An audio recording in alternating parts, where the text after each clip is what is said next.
After key victories in Arizona and Georgia, many on the news and social media gave a sort of credit to deceased figures like Congressman John Lewis and Senator John McCain. Here to discuss this paranormal contribution to the election is our friend and ghost enthusiast, John Mulaney. Where were we? Oh, I'm sorry, I startled you.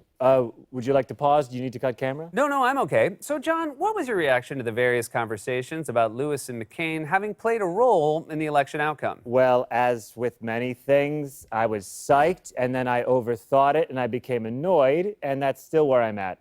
Can we show the video clips that I brought, please? The evidence among the deceased people who had a real influence in this election are John Lewis in Georgia, John McCain in Arizona. I felt like John Lewis was speaking to us, and he was doing his happy dance in heaven. I have had a vision of McCain up in heaven smiling down at these results. And frankly, I think Ruth Bader Ginsburg and John Lewis and John McCain are looking down on us and smiling. So, John, your annoyance is? It's like, hey, America, do you believe in ghosts or not? You know, make up your minds. A lot of times you hear people say, oh, it felt like Pop was watching over me today when I hit that home run, or, oh, I could feel Mama with us when we bought the house today, or, oh, look at that dead ghost kid in 3 Men and a Baby. But when you actually say, I believe in ghosts, people laugh at you. And they shouldn't laugh, they should believe. So you're saying ghosts did play a role and the media should lean more into it? I like how you phrased that. Yes. McCain and Lewis straight up haunted this election. But they were not the only ones.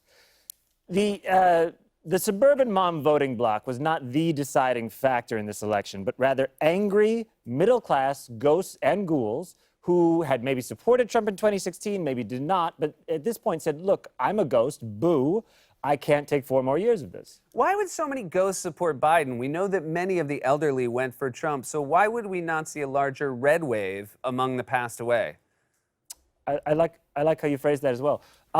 Well, Trump held rallies in many states, as we know. But what is now clear to me is that Biden must have traveled to the underworld, crossed the river Styx, charmed Hedra, the 7-headed dog who guards the gates of hell, and played his fife for Persephone, the queen of hell herself. So that whole time we thought Joe Biden was just in his basement, he was in a metaphoric basement.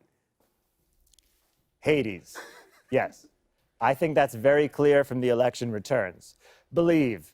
But despite that, next week when it's all over and no one cares about this election, you'll see this honest discourse about ghosts disappear from the media. And I'm sick of it. Do you know how many people have seen a ghost? I don't. But based on my own fieldwork, I know like 70 people who have. So I'm sure there's one seen every day. And coverage of these hauntings shouldn't be something that we only talk about every 4 years at election time. So your point is you believe in ghosts, even though you haven't seen one but want to. I'm scared of it, but yes. And a lot of times people don't believe in ghosts, and now people are sort of waxing imaginatively that John Lewis and John McCain's memories affected their constituency, and they're going far with this idea and saying it was them from the afterlife. And right now, what you want is... paranormal consistency. Yes, thank you. Now, Republicans say dead people voted in 2020, but they mean living people are using dead people's names in voter fraud. I assume, based on what you've said, you think that if a dead person, an actual dead person, manages to vote on their own, it should count. It should count, but don't go patting voting ghosts on the back because they didn't have to wait in long lines. You know, they can go through walls and they can float as well as other things you can do when you're a ghost. You know, I read once that if they concentrate very hard, Yes. they can kick a can Yes. down a subway platform. Yes, you did not read that. What you did was you saw that in the movie Ghost, which stars Patrick Swayze, who has passed away, and because of his Dirty Dancing ties, he may have delivered that key Catskills block. Now, Ruth Bader Ginsburg's last words were, "My most fervent wish is that I will not be replaced until a new president is installed." Trump, shockingly, did not honor that wish and pushed through the appointment of Amy Coney Barrett. Island, yes. Her dying wish was rejected, and if ghosts are real, you think she would have intervened. No. Your folly is not in your logic, but in your theology. You see, in Judaism, there is no defined afterlife. So Ruth Bader Ginsburg would therefore have to be what we call a dibbuk, which is a much more dangerous spirit who can possess a human being and can terrorize the living. I would keep an eye on people like Susie Essman and see if they have lace collars all of a sudden. So what you're saying is Trump could have a Dybbuk on his hand. And not just one Dybbuk.